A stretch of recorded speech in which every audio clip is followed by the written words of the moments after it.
If you want to take the sharpest photos possible, or you're just sick and tired of blurry, out of focus photos that lack clarity, try this. It's the very first thing I learned when I was introduced to a DSLR back when I started shooting photos. Grab your camera and add more points of contact. You got your hand on the lens, and then bring in your elbows so that they're nice and tight up against your body. The biggest mistake I see beginners make is that they will grab their camera and hold it out way like this. And that's just a recipe for introducing a whole bunch of camera shake.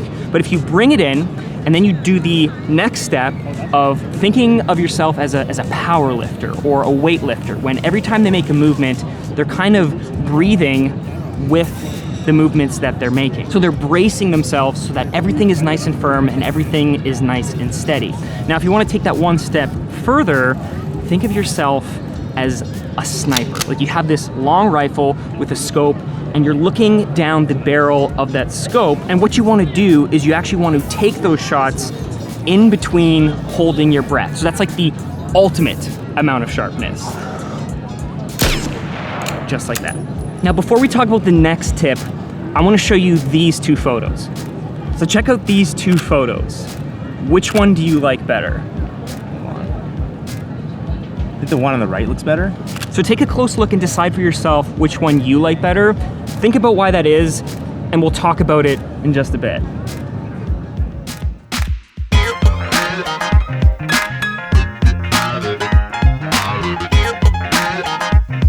Now, if you've tried those bracing techniques and your photos still aren't turning out sharp, you might be thinking, oh, it's time to buy a new camera or a new lens. And while that might help, unless you follow these next 4 tips, no camera that you buy will make your photos look sharper.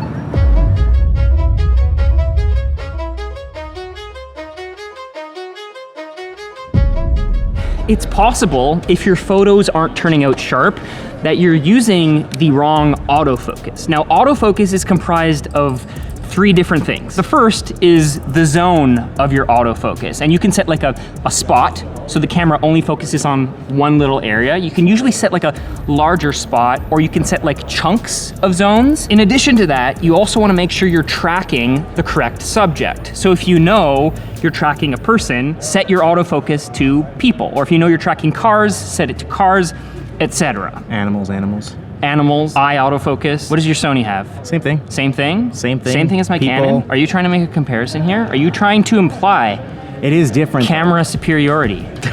What's going on here, man? So you have zones, you have subject, and the one that people probably know the least about is actually the type of autofocus. So you have single shot, and then you have continuous. On my Canon, it's called servo. I think for Sony, it's AF continuous. And then for some cameras, especially newer ones that have like an AI integration, you'll have like a hybrid mode, or on Sony, I believe it's called automatic. On my R5, it's called AI focus. And that will essentially pick or switch between the 2 types. Now, if you know your subject is gonna be completely static, like if we were shooting these buildings back here, I would probably choose spot or single shot autofocus, so I know the autofocus isn't gonna change. But, if I'm running away and then running towards the lens, I need to use continuous, because what's gonna happen is as soon as you half press that shutter, it's gonna engage the autofocus. Now, if your subject moves in the time between when you hit it and then you fully press it, sometimes your photo can be slightly out of focus. So that's when you'd either want to do the continuous, the servo, or you can choose the AI hybrid, which is ideally the best of both worlds. If I'm shooting and the subject is constantly moving, walking or whatever, I switch it into continuous. If the subject is still, shooting single shot. Best way to do it. And one more tip. If you're not sure whether or not your camera is actually hitting the correct autofocus, switch your lens or hit the manual focus button on your camera. And then, my camera, for example, has this little, a magnifying glass icon? I think, what does yours have? A magnifying glass icon, and it will allow you to zoom into like 5 times, 10 times, or 15 times. Then you can manually focus to make sure that that focus is absolutely pinpoint perfect.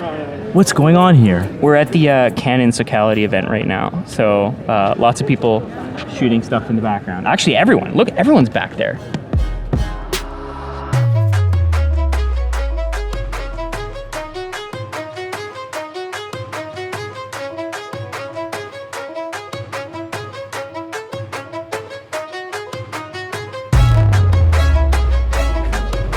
Now, if you edit your photos in Lightroom, you might be tempted to just take that clarity slider and slide it all the way up to fix your sharpness issue. But don't do that. If you go down to the detail tab and look under sharpness, there's a better way to do that. Now, you might be tempted to just crank that all the way, but it's gonna be very photo dependent. And even if you use Lightroom's built-in presets, none of those presets will touch the sharpness, including my presets. They're not designed to adjust sharpness because it's very photo specific. But one thing presets do alter is the color, the contrast, and the tone curves. And if you're interested in learning how to use any of those tools, you can check out any of the Lightroom tutorials that are here on my channel. Now, if you are just looking for a quick fix to throw something onto your photos so that they look good, and then you can edit it from there, you can check out all my presets, which are linked down in the description below.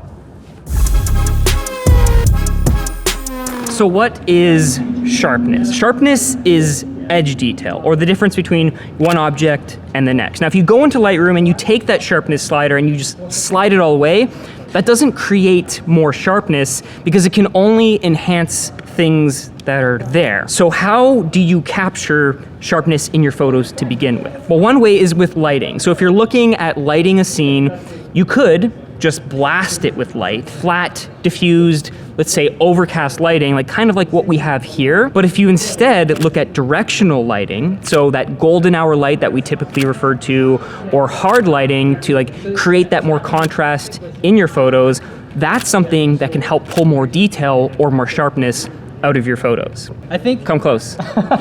This is Tony, by the way. Niagara, Hamilton Hammer. area. The Hammer shoots really awesome Portraits, lifestyle. Well, I was gonna say it's like fitness. Yeah, I do a lot of fitness stuff. A lot of fitness stuff. Another thing to note, if your image is blurry to begin with, using the sharpness is not going to completely save it. You have to get the photo most of the way there, if not all of the way there, and then sharpening it in post will add a little extra, but you don't want to use it as a crutch. That's a good point. So we talked about autofocus earlier and nailing your autofocus. There's one more tip that's related to your camera lens that I'm going to share in just a bit. Oh, hey, Anthony. Yeah, What do you rate this photo spot? this one right here, Yeah, this is the one. with all the glass and the amazing windows, like, how am I rating this? Ooh, let's go on a scale of golden snitches. Like a 1 to 10 golden snitches? I think so. Man, I think if we had a Gryffindor, or maybe like a Slytherin, or is that what they call them, the Slytherins? I think so. I think so. I think if we had a Slytherin right at the bottom down there, I think this would be solid 9 out of 10.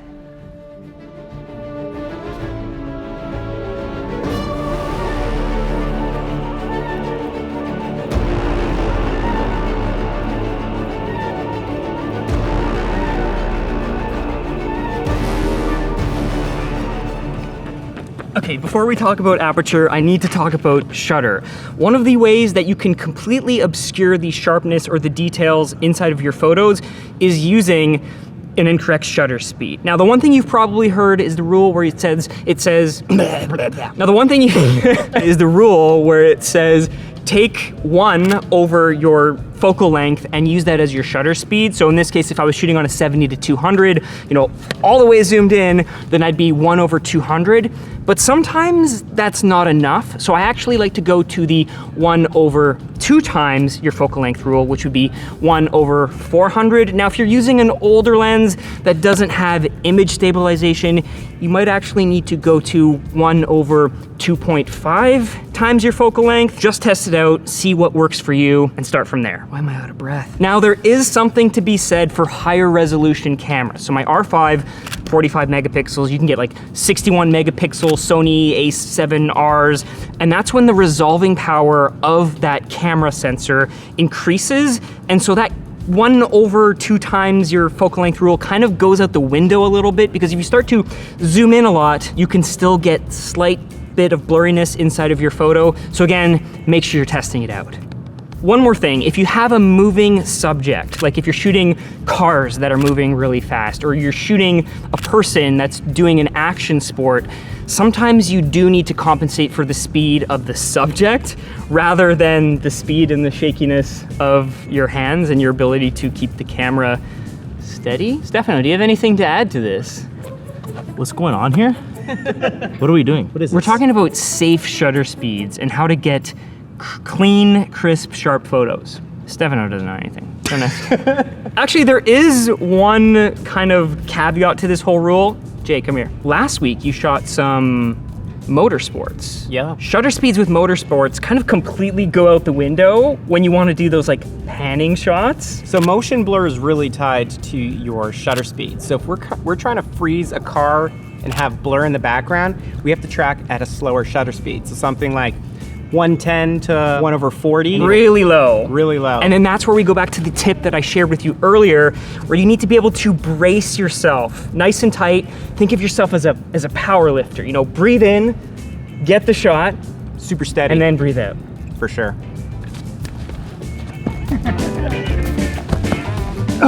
Okay, ISO. ISO can be a source of a loss of sharpness, and that's because when you start to lose light and you bump up your ISO to 64,000 or 12,800, one of those really high numbers, it can cause that sharpness or that difference between one edge and the next to become obscure. So if you're shooting in a darker area, you might actually want to try shooting with a tripod and shooting with a longer shutter time. So 1/20, 1/10. Of course, it's really difficult to handhold those really slow shutter speeds, hence why you need the tripod. Recently, we've been talking a lot about prime lenses. Prime lenses have a lower aperture number, like f1.8, f1.2, that allows you to capture more light and keep your ISO low to retain all of that edge detail.